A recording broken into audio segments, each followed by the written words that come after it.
But if y'all were there, you're gonna see a lot of familiar information. We didn't get through the whole training that day, so there will be some that you might not have heard.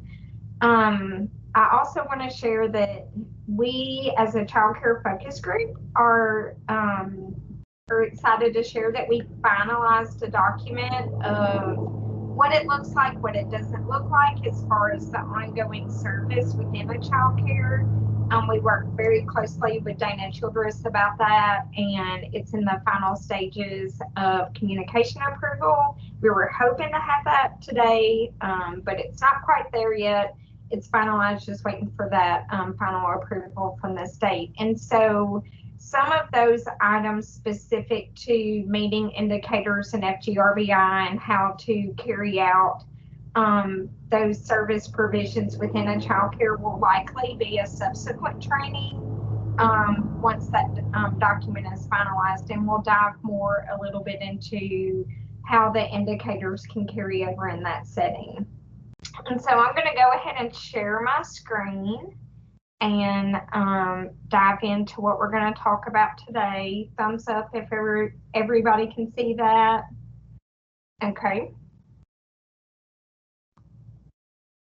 I want to give a shout out to Christine Moore. I believe she's on here as well today. I could not have developed this PowerPoint and presentation without her help. We worked very closely together. So although she's not actually presenting with me today, she was the backbone to a lot of the information in here. And if she does want to interject at any time, I welcome her to do that, because she put just as much work into this as I did, and I thank her for her collaboration on this.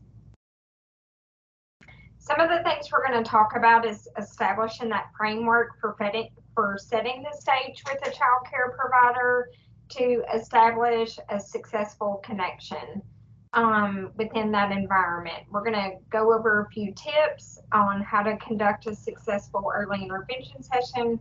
But like I said, however, we're not going to dive fully into all the indicators and things like that until we get the what it looks like and what it doesn't look like document completed through the communication process. And then we're going to really focus too on how to stay connected with the family. So I want y'all to think about a few things. If you don't mind putting 1 or 2 words in the chat. When working with a child care program, what are some of the challenges that you tend to face? And I'll give y'all a couple of seconds to type a word in there.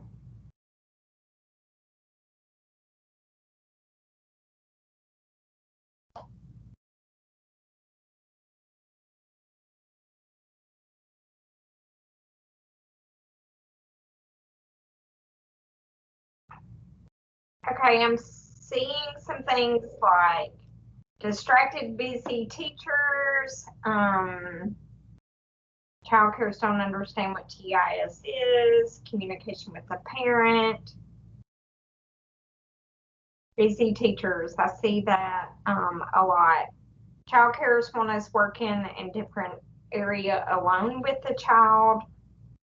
I've heard some of that before. Time to plan. I see busy teachers a lot, and we're going to talk some about that.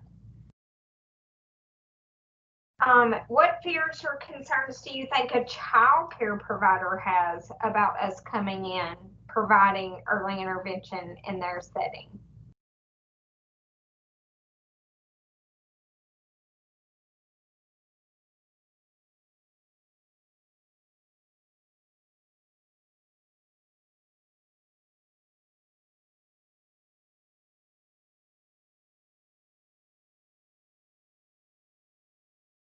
I see being judged, reporting them, turning them into DHS. Think we're judging them, or just they're watching them, maybe insecure and uncomfortable. And I definitely agree with all of those things. They're being observed. How do I get out of this? I like that one, Michelle. I'm sure there's a few that feel that way for sure. Um, what are some of the things that you do for the first step to build that relationship with the child care provider? Is there anything that y'all are doing that you feel works?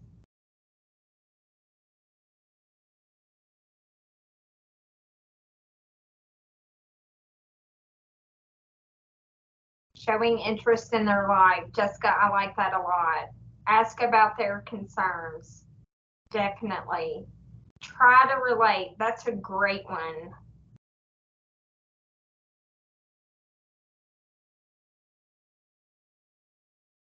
Anybody else want to add?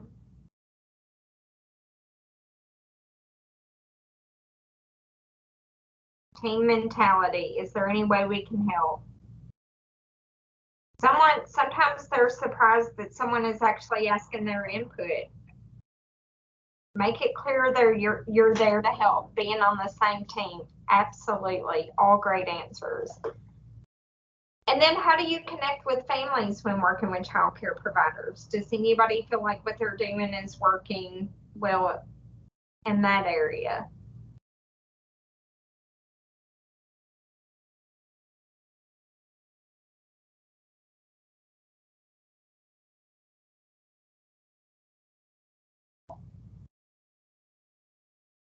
Call them to update after seeing the child. Paula, I like that. Christina shared call or text or leave notes in the session. Amy, a quick text to the family. Seeing a lot of that. Follow up on dialogue. Provide a lot of feedback. Um, Regina sends a text to the family. Thank you. I tend to feel like a mediator, bridging the gap and creating consistencies between routines to ensure more success. For sure, we do tend to be that sometimes. Abby, I like that, incorporating some home visits if possible and communication. All of those are great things, but we know consistently these are some of the 4 areas that we constantly hear when talking about providing a service in a childcare setting. And hopefully after today, we give a few quick tips and points that'll help you with some of these. We put this slide in partnerships because I think this is very, very important. Strong relationships between educators and families can strengthen children's emotional health. They show children that they can trust the adult in their lives because those adults trust each other. And I think it's important to look at that strong word at the beginning, partnerships. It's important that if we can build strong partnerships, not only with the family, but the caregiver, and then everybody sees that we're all working together to show that that we're supporting, all are there to support that child, we know the outcome is going to be great. Somebody had said at the beginning that it's hard getting in there, knowing the time, being able to get that initial thing set up, not knowing what TIS is or what early intervention looks like. So it's important that just like we set the stage in a home, that we set the stage for the sessions within a child care. The early intervention team works together to inform the child care staff to develop that plan of care. That's going to start at the IFSP. Making sure that before we put that service on the IFSP, that the visit is going to occur in the child care setting, that we make sure that we contact that director and schedule a time that works best for the center and family. And then in the beginning stages, we begin to establish a plan to communicate with the family. A child care center, we don't want caught by surprise that we're coming. And before we get started on that session and dive right into that child care, your first session, based on best quality and best practice, is to meet with that family outside of the child care setting for the first visit. I can tell you that majority of child care centers do not want you trying to be there to have a space to meet with that family at drop off, things like that. Sometimes that is the only time that can happen, but it's really important, if possible, that you meet with that family outside of that child care setting first, and making sure that even though their visits are not going to occur in their home, that they are still an important part of this team to serve this child. And that we're there to help them. You want to build a relationship even though the service isn't going to be carried out there. You want to explain what you're going to do in that child care setting, what that might look like, how you're going to approach that service. And then again, have the parent be a liaison for contact with that child care to let them know that they also, in fact, did ask for that service to be carried out in their center. You're going to complete that entry paperwork. The other reason I don't feel that drop off time at a child care setting is the best time to meet with the family is because we all know they're dropping their child off at child care typically to get to work. And so they have gotten that kid ready. They're doing everything to get them there and to be able to make that transition to work, that it's often difficult and we don't get to spend adequate time really setting the stage for the service when we're meeting them in the parking lot or at drop off with their child. So it's really important to try to get that first session in with that family in their home. And sometimes that does mean a nighttime, late afternoon meeting and to establish that framework. And then most importantly, we want to make sure that we establish a strong communication method.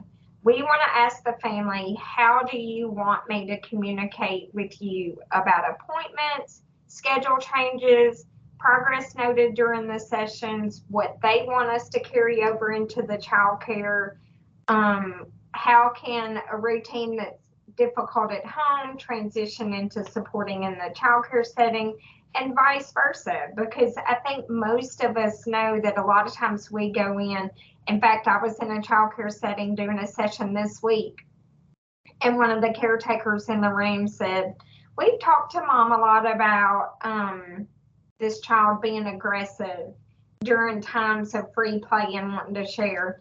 And she said, that mama says that never happens. He doesn't act like that. And so they were like, there's no way. I think she just doesn't want to admit he does that.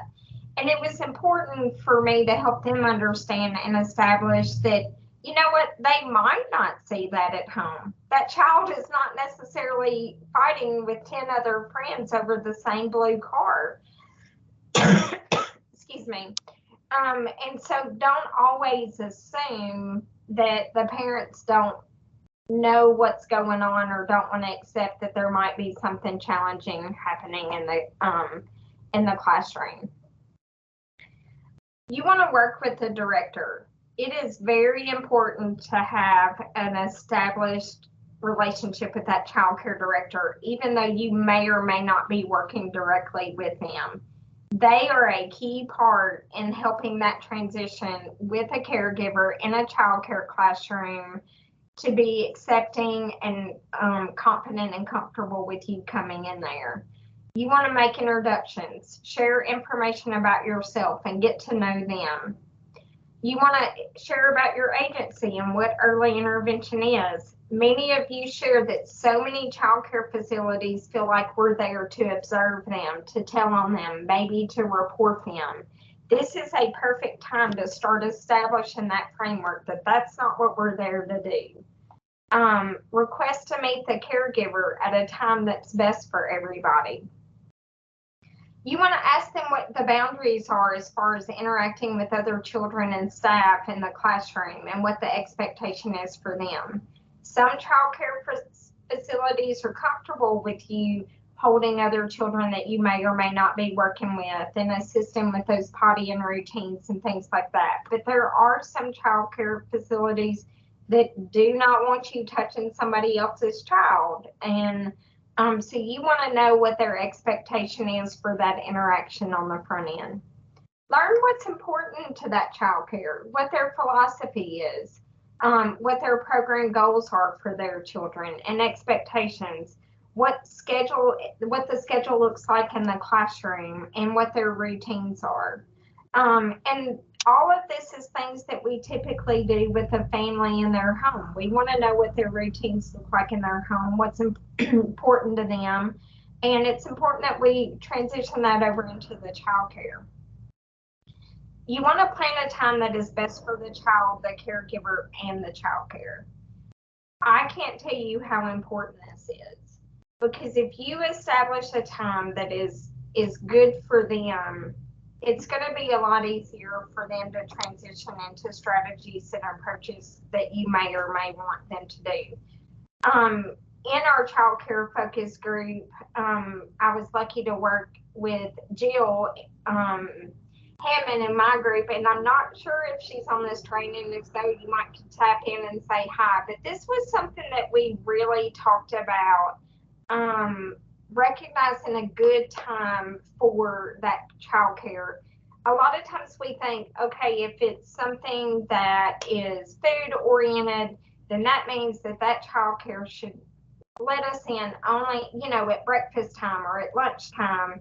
And a lot of child care facilities are not always comfortable for you to be there at that time because supervision. Oh, I see, Jill, you're here. Feel free to chime in on this. But, a lot of times child care centers may not want you there at mealtime. That is a very high risk activity. The DHS rules and regs centered around mealtime are very strict. And so sometimes they don't want you there. And so we think, well, we can't work on anything because they won't let me come at mealtime. But when you think about every step and strategy that goes into what takes place at mealtime, like sitting down to eat, we can take things that are needed and blend those into the routine of the day that the child care will allow us to be there. Following tasks, being able to tolerate things that we touch, and things like that. But we can't assume that the child care is not willing to work with us if they don't let us come at the routine time that we think we have to address. So we want to plan a time that's best for the child, the caregiver, and the center. We're going to talk about the goals of the child and establish their concerns. Keep in mind that a lot of times the child cares were not there when that IFSP was established. And so we want to make sure that not only do we present the goals that are on the IFSP that was developed with the family, we want to hear what their goals and concerns are and how we can marry those two together. And then establish a means of communication for schedule changes if the child isn't present and absent, because sometimes the parent might forget to tell you that they're not there that day. Or if you're not going to be able to make that visit, you might let the parent know, but are you following through and making that child care center know that you're not going to be present that day? And always reconnecting with the family. You want to let the family know when you were able to schedule that first session within that setting. When you plan to go, what was agreed upon. Again, if there's a specific goal on that IFSP that the child care center doesn't want you to marry that same routine, let them know how, yes, ma'am, I know feeding was a concern. I'm not going to be able to go at a mealtime, but let me tell you how we're still going to address this and be able to work on this within the setting. Provide ongoing feedback. Many of you had great ideas. Establish a means to communicate ongoing progress and what occurred. A lot of y'all said that you send a text or a phone call. One of the things I like to do is to leave a parent note. That doesn't have to be something very formal. Some centers are blessed to have duplicate sheets where you write up like a small progress note and you take one for yourself, you leave it for the family. But it can be something simple as an index card. One of the things I like to do in the child care facilities when I'm serving a family is I ask the child care, is it okay if I put a folder in that child's box where the family picks up their daily note from the child care and things like that? And if there's something I want to provide the family in writing, they know to check that folder each day that I'm there. And that way too, I'm not having to use the child care worker as the means to try to pass on that communication. Even when I leave an index card in that folder or some written communication, I still follow up with a text to let those parents know how that session went. I can promise you that moms and dads and grandparents love to hear when that child happened to sit on the potty like they were hoping would happen, or when they used the potty for the first time, or tried a new food, or shared a toy with a friend, or actually played with somebody on the playground. Getting that little happy in the middle of the day is just as exciting as getting that written communication in the afternoon. And you're going to see communicate, communicate, communicate. It is so essential that you keep that communication going with everybody when you're providing services within that setting. The family never wants to feel left out, nor does that caregiver in that child care center feel left out. Does anybody have any questions up until this point? Jill, Christine, anybody want to add anything right here? I can't see your faces, so if so, just unmute and jump in. Can you hear me? Yeah. I can hear you, Jill. Okay, you can? Yes, ma'am. Okay, yeah, just what, when we met at a group, we were all brainstorming ways, but what she's talking about is just focusing first on really getting in there and building that relationship. I don't even ask, what can I do? My eyes are scanning that room and saying, what can I do that is in the boundaries of my job. I can't change a diaper, but I can always sweep a floor. I can always wipe off a table. I ask, hey, can I do that for you? And as I always tell the group, I want them to have a smile on their face when an EI enters a room, to be that we're like a breath of fresh air coming in there. We are here to not only support, but give you a little help just to make your day easy. Kind of a twofold thing. Definitely. And Jill made a great point that when we walk into a home, we don't just dive in head first. Usually we're going to talk to that parent. We're going to try to get to know them, and we've got to do that with the child care worker as well, but also recognizing that they can't stop and sit down on a couch with us and have a 45-minute in-depth conversation. And so some of that is it's important that you're doing while you're sweeping that floor for them, and things like that, and establishing ways to get that information from them in the beginning. This is one of the things, this slide is to me very, very important. When the Therapy and Learning Center had a fully inclusive childcare, and it was well known in this area that this is the center where children with special needs go. I mean, we had ongoing speech, PT, OT with our clinic therapist. I mean, everybody was welcome to come in. We even had other EI providers come in if a family was driving from another county. We didn't say it had to be us. And some of these things that are in this slide were my pet peeves as a director, because even though we were that welcoming facility, it was important that if you were coming, that we knew you were coming and you arrived on time. Those childcare classrooms know that they are expecting you, and it's just as important that you establish that time and that routine and you get there on time. A lot of times I've seen EIs and other areas and things like that think, well, that child's there all day. It's there, it's okay, they're always going to be there, I can swing by there because this person canceled or whatever. It should never be a surprise that you're coming. You should be consistent with your time of getting there. And it doesn't need to be, oh, I can just go pick them up and grab them and see them whenever. You want to make sure you know the visitor policies of the program. Remember, even though they're welcoming you into their center to provide the service, you are still a guest there. Be courteous to those staff, children, and other parents. The center that I'm currently in right now, seeing children, I went by, I met with the director. Their doors stay locked all the time. I asked how I make entry. They showed me where they wanted me to wash my hands before I go into the room. Making sure I have a badge on that identifies me with the agency that I am. When I'm there signing in, a lot of times that buzzer's going off.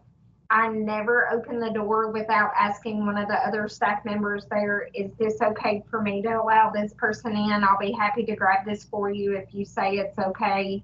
But you want to know what their processes are.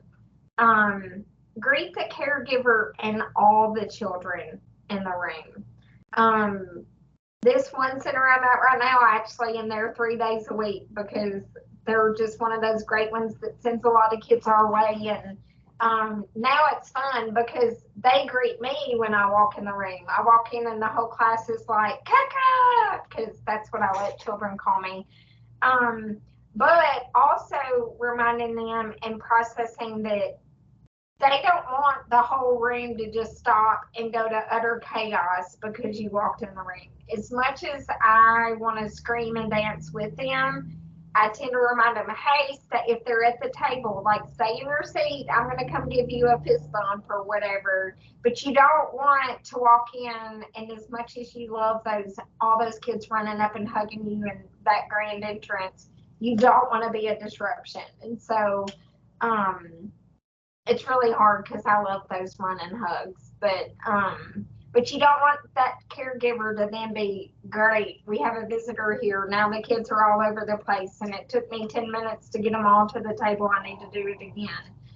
I have on here, do not remove the child from the classroom. This is something that I'm going to say has to be established in the front end with that director. Now, I understand, I hear you, there's some child care centers that are adamant that you're not in the room and this is the only way. If it does happen, I think that's a perfect time for you and the service coordinator to go and sit down and meet with that director at a time where you can help them understand why it's important for the service to happen in the classroom. But this should be established before the sessions ever even start of, am I going to be allowed in the room, and to be able to set that stage on why we want services to happen within that natural environment of the classroom.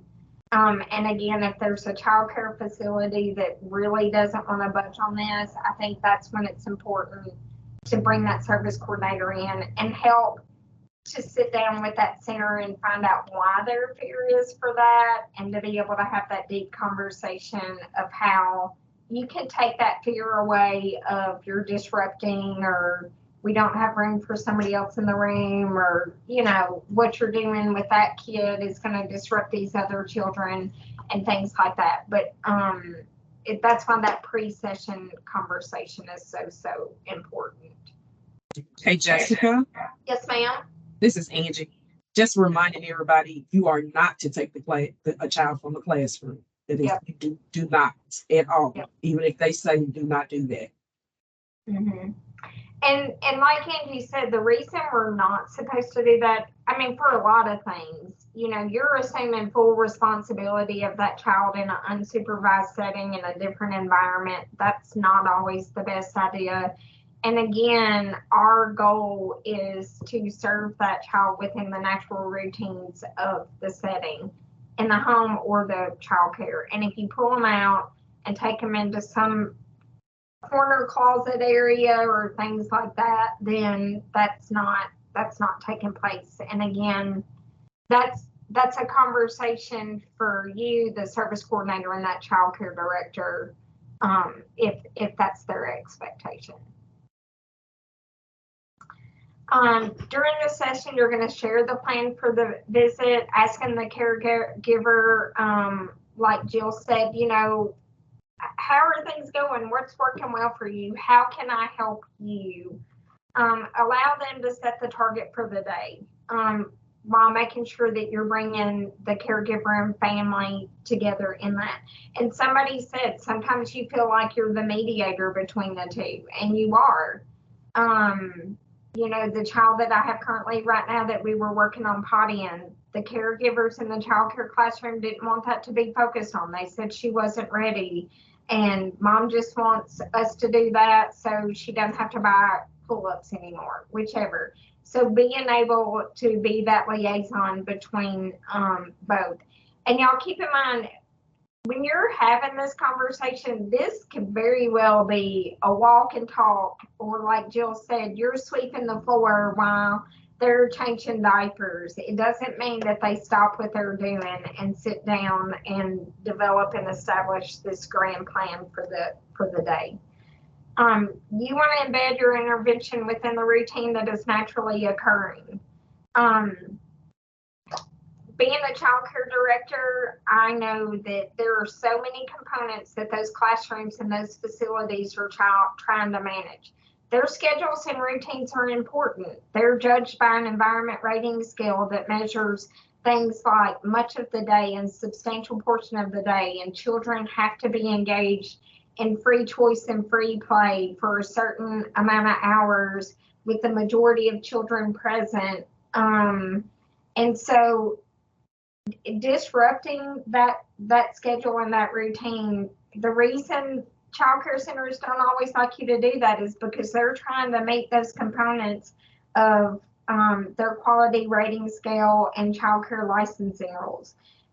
You're not going to know all child care rules and regs. It's a 90-page document, and you're not going to know all that. But just know that that is the driving point sometimes for the things that we tend to say the caregiver won't stop what they're doing. You know, diaper changes have to occur within so much of a time frame, and it can't be a walk by, pat and feel, or just look to see if there's a blue line. They have to be visually checked. And so being on schedule for those diaper changes, and if that gets behind, they can't get outside, and certain age groups can't mix together. So just recognizing and understanding that their routine and schedule is important, and they're strict about that for a reason. You want to use materials and toys that are available within the classroom. If you want them to not want you to come, try to bring in something that is new and you're bringing it in, and every kid is all of a sudden don't care about what's going on because you brought something fun and exciting in there. If there's ever a time that you want to do some activity with something that they don't have and they don't have access to, you should never bring anything in without permission. And when I say bringing something in, that might mean a picture schedule or something. They might not want you to do that. So I'm not saying, you know we don't bring toys in homes. We don't need to bring toys into childcare. And then model intervention techniques and allow the caregiver to practice if possible. This is a caveat that I hear a lot of people talk about, like the caregiver, never wants to do the strategy. Recognize that practice might occur when you're not present. They can't always stop and do what you're coaching and modeling with that child at all times. Sometimes you have to agree, I know you can't do this right now, but try this. Here's my cell phone number. If something messes up and you can't figure out what to do next, feel free to call me, and we're going to touch base on this next week when I come back, because sometimes they have to establish a time when it's good for them to be able to practice that strategy.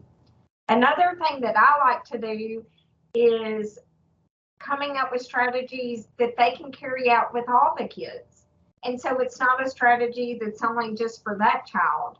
If it's something that they can incorporate into their entire classroom, just like I said, a picture schedule. Hey, I'll make them for every kid in the room versus that one. Anything that they can do for the whole group, I promise you, they're going to be more apt to carry over and be willing to do.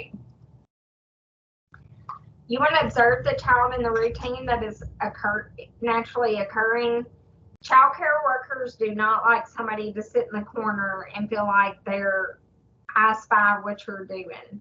That observation should be while you're moving and they're moving and things are going on. And even sometimes it's empowering and pointing something out that they just did with another child that you know would benefit the child that you serve.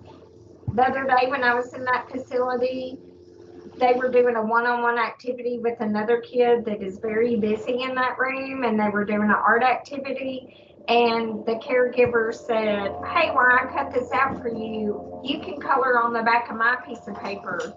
And she looked at her coworker and she said, we got to give him something to do or he'll be standing on the table. Well, I immediately praised her for that strategy, even though that kid wasn't the child I was there working with, because that was so awesome that she recognized what another child in that room needed. And it was great for her to know that that's something she could carry over with somebody else. And they love that encouragement.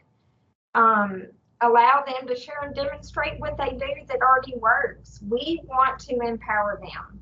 We want to give them confidence, and we want to build on what they are already doing. Jill said this earlier. What do you think would work for you? What can I do to help you? What is the one thing that would help you? Support the caregiver. Acknowledge and allow the caregiver to share their knowledge before you offer immediate information and ideas. Yes, we are an expert coming in there, but they are too. Use appropriate coaching techniques with the child based on how the caregiver learns best. This goes back to those adult learning strategies. You want to know how they want to receive information and how they like to learn. Some of them want to practice with you coaching them. Some of them want you to model. Some of them want you to leave them something written what to do. However, they want that to be carried out. Allow times for questions, practice, and feedback when possible. Assist with other children in the room if permitted, to allow the caregiver time to practice. I'll walk with this kid in the line while you practice them with hands on shoulders to get outside. Support the caregiver more than working directly with the child. Allow the caregiver to decide what to work on during and between visits, and be willing to change your schedule if the caregiver is having difficulty during a different routine and they ask you to do so. It is so important to value that caregiver as part of the child's team. They spend a lot of time with that child. And again, they see things in their setting that families might not see. And vice versa. There's things that the family deals with at the home that might not carry over into the child care. Allow them to be part of the team. Allow them to share information about what they enjoy, what they do well, their challenges, favorite things, etc. But also while recognizing the multiple responsibilities and to be flexible with your teaming. Just like I said, they have so many rules and regs that they're trying to follow each and every day. And that's also outside of what the expectations of their administration of their facility is. I love the walk and talk, because when you're doing that and you're not expecting them to stop and you're not interrupting what they're trying to do, I'm telling you, it's amazing the conversation that you can get out of that. Don't give strategies that appear to be extra work. I don't know if y'all have ever been in a classroom by yourself responsible for 13 other little happy feet moving around all over the place. I love that scene in Toy Story where they give that tour of that child care facility and it seems like it's just so beautiful and all of that. And then the toys get in there and all the kids show up and, toys are fun and this is going and things like that. And we know that's reality a lot of times a child care classroom looks like an anthill picked over because you got a lot of busy bodies playing with a lot of busy things. And those teachers are responsible for ensuring the safety and health and well-being of every kid in that room. And so it's hard for them to think that you're asking them to do something extra. To prevent some roadblocks, make sure again the time is good for the caregiver.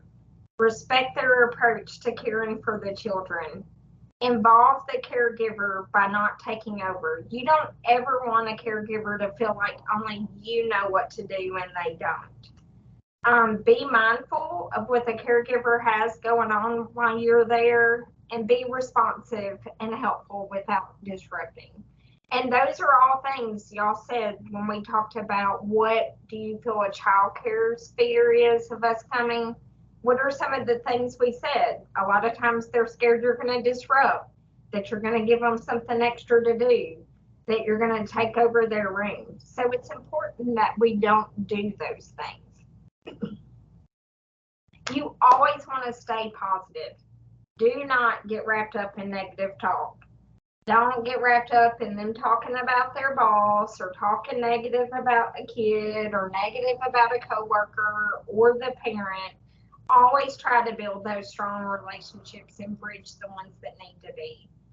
Never, ever, ever forget the parent. It is so easy to constantly have those conversations with those caregivers, and all you're saying is, hey, the session went well today, we worked on this. You still want to have those good, deep-rooted, or as Amanda said on our office hours, I liked it, those organic conversations.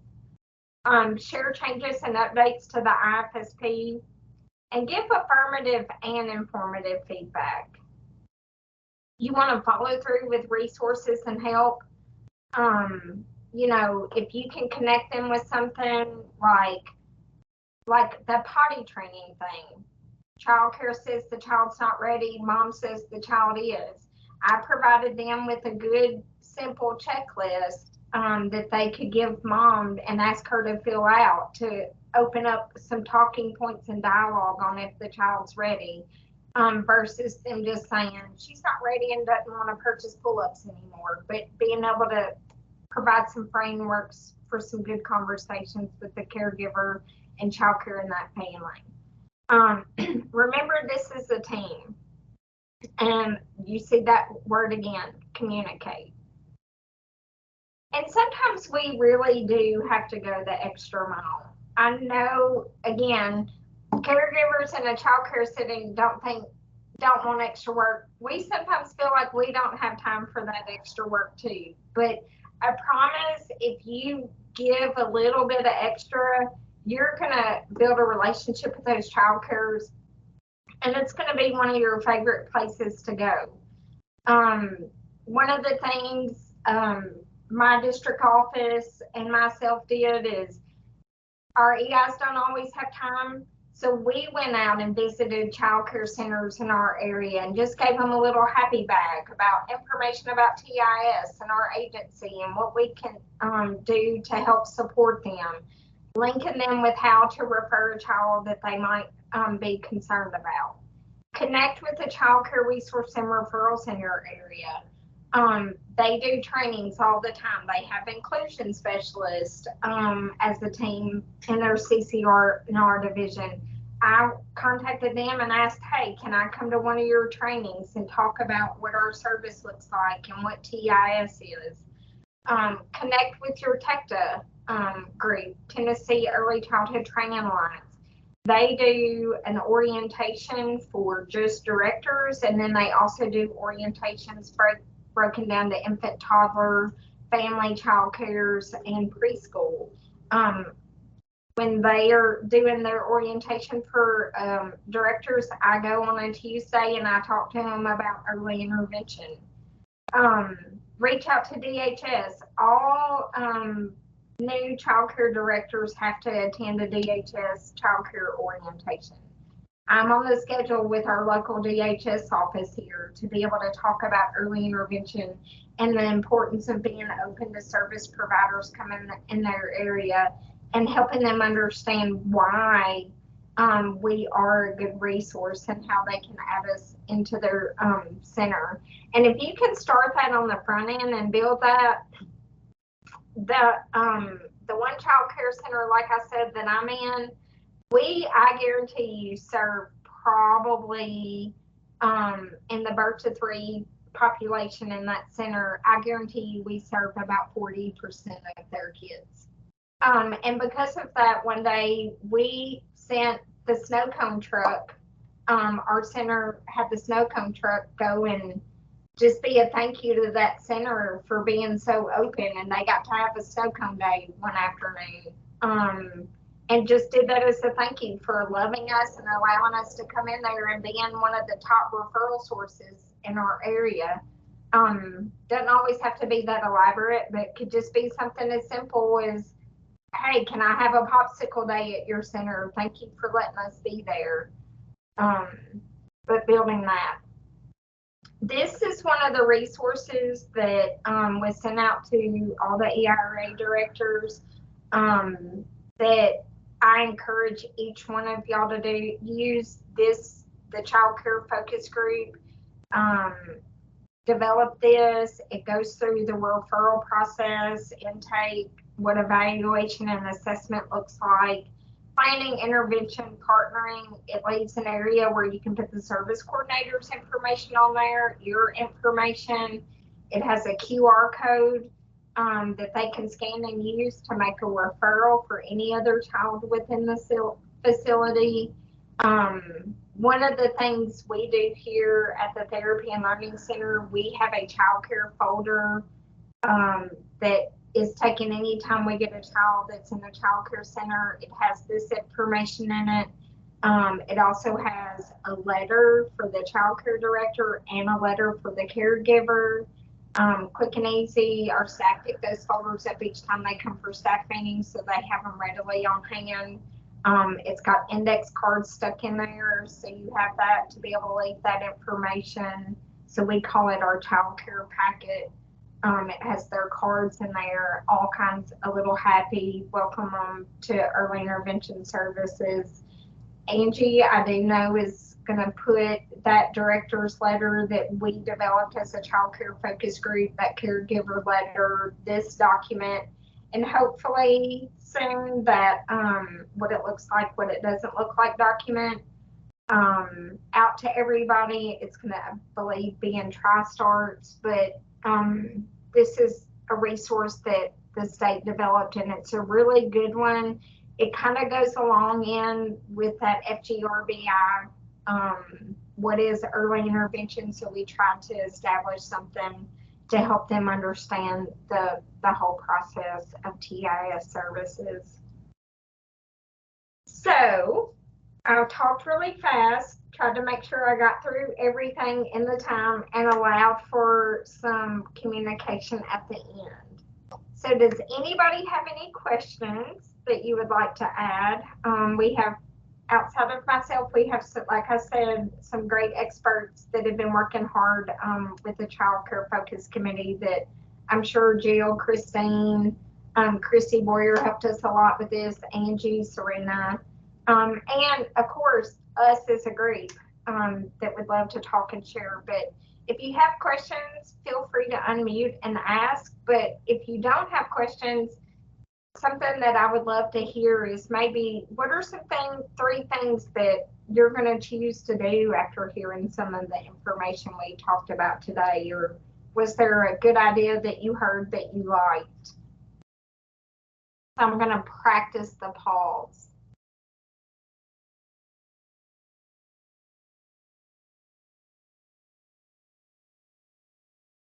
Hey, Jessica, I just wanted to point out something that I saw in the chat that Michelle Fox says that she tries to avoid going to the daycare on certain days, like picture day, party day, assessment day. I think that's a cool idea.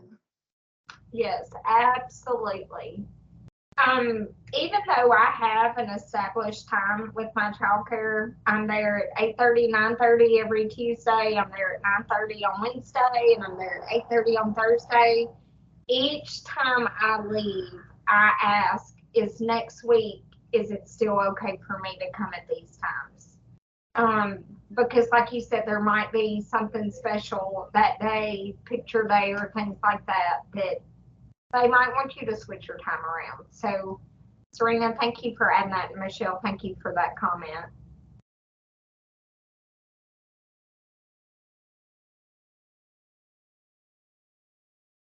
Patricia said that she was gonna do the walk and talk.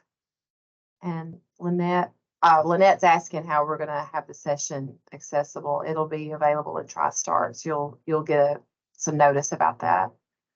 Sonia Scott says that she's gonna ensure them that she's not there observing, that she's gonna try to help out in the class in any way. And Gretchen says she's gonna talk with the director, ask what she can do to help the teacher. Chrissy says she tries to encourage other classmates in my visits that occur in daycare.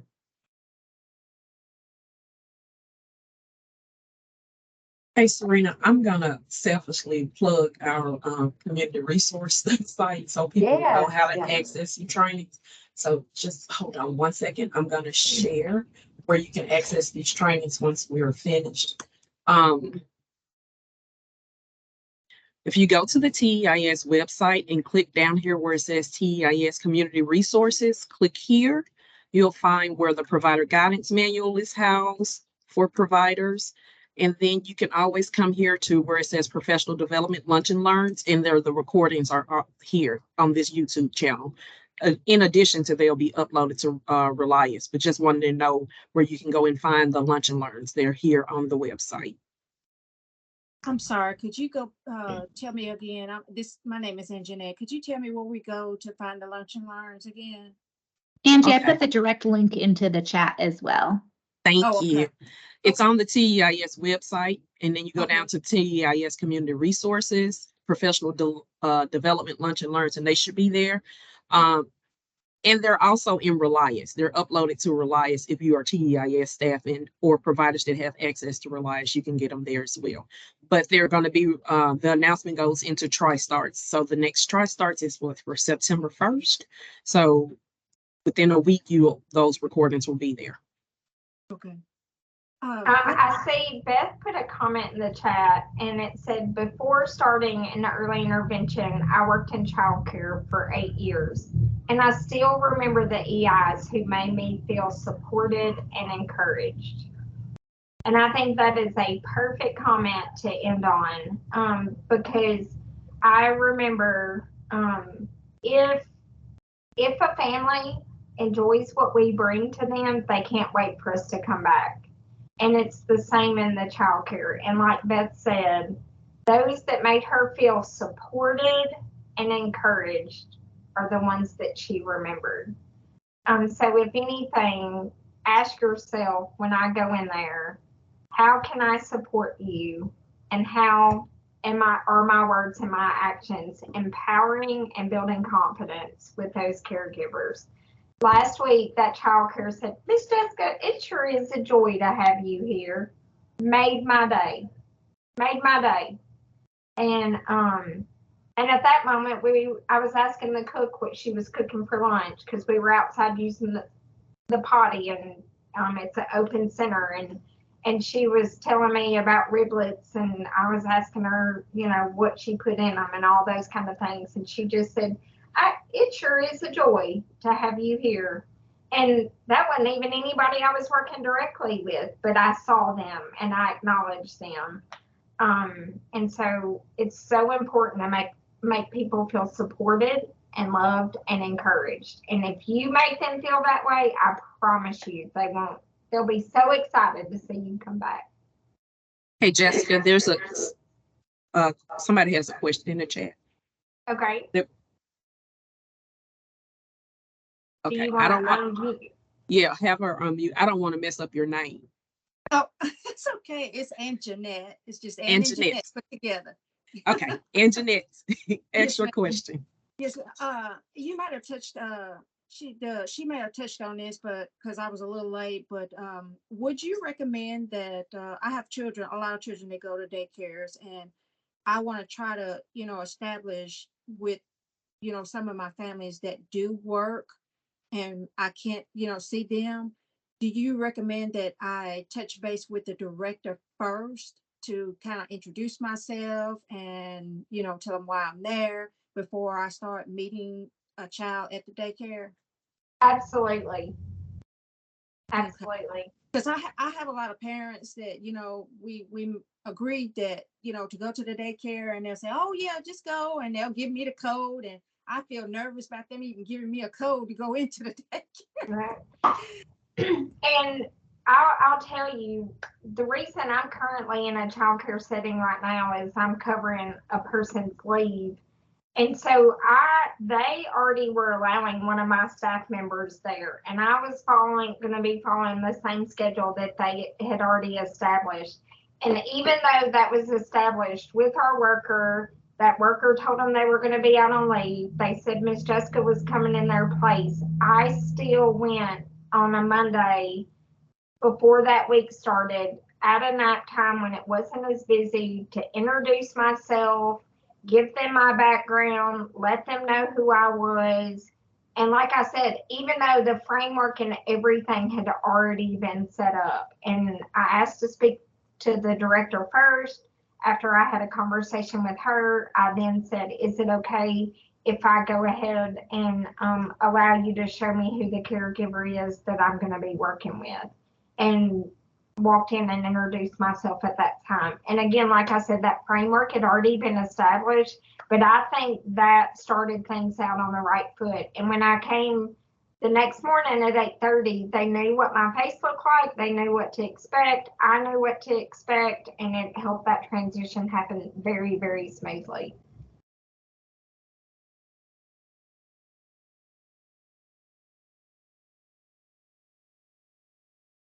Anything else? We got 3 minutes.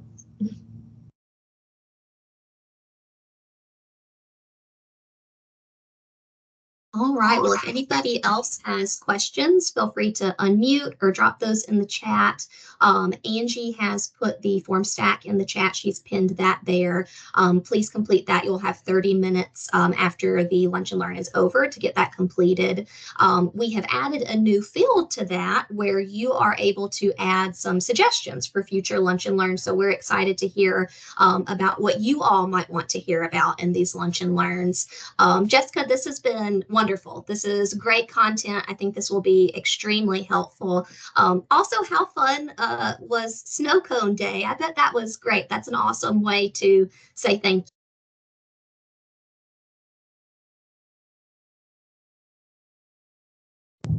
Emily, you muted. Oh my gosh, was I muted that whole time? I'm so sorry, guys. Not the whole time. Thank you for letting me know. No, we heard the snow cone truck. That was the last thing we heard. I have no idea how that muted. Well, I also was giving a shout out to Christine Moore. I know that she helped a lot with this content, and this is really great. Will be super helpful. Did you all hear about the form stack? Okay, perfect. All right, well, I think we are finished for today. We hope that you all have a great rest of your day. I don't see that link. Is that the form stat you were saying?